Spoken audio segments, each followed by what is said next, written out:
नमस्कार, पहला प्रणाम। तो आज है बसंत पंचमी।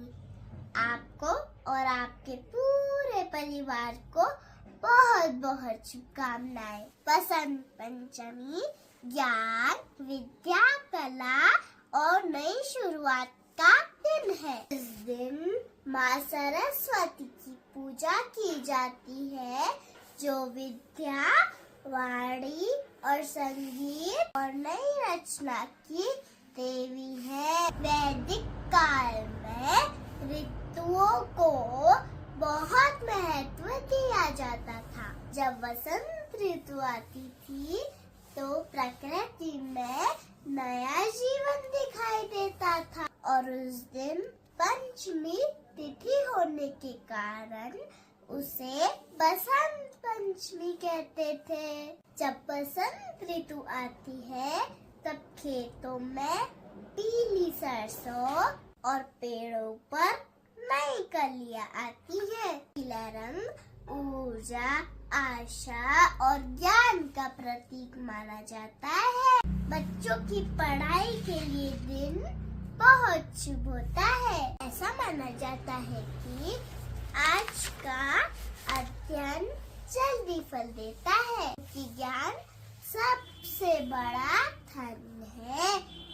सीखने की कोई उम्र नहीं होती। प्राचीन काल में गुरुकुल में छोटे बच्चों की पढ़ाई भी इसी दिन से शुरू की जाती थी और इसे विद्यारंभ संस्कार कहते थे। इससे जुड़ी पौराणिक कहानी अब मैं आपको सुनाती हूँ। यह कहानी माँ सरस्वती की प्रकट होने की कहानी है। ऐसा माना जाता है जब ब्रह्मा जी ने सृष्टि की रचना की तब धरती पर सब कुछ था। पेड़ पौधे, जीव जंतु, नदियाँ, पर एक चीज की कमी थी। सब कुछ खामोश था। ना कोई आवाज, ना कोई भाषा, ना कोई ज्ञान। ब्रह्मा जी ने अपने कमंडल से जल छिड़का और माता सरस्वती प्रकट हो गई। यहाँ तो मैं वीणा थी, पुस्तक थी ज्ञान के लिए, माला थी एकाग्रता के लिए। माँ सरस्वती ने जैसे ही वीणा बजाई, संसार में शब्द, ज्ञान और बुद्धि का जन्म हुआ। आपको पता है वो दिन भी बसंत पंचमी का था। बसंत पंचमी में हम सरस्वती गायत्री मंत्र का जाप करते हैं।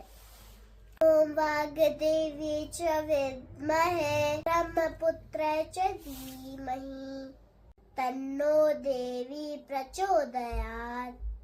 अर्थात हम वाणी की देवी सरस्वती को जानने का प्रयास करते हैं। ब्रह्मा की पुत्री सरस्वती का ध्यान करते हैं। हे देवी, आप हमारी बुद्धि को प्रेरित करें, हमें सच्चा ज्ञान, विवेक, सद्बुद्धि दें।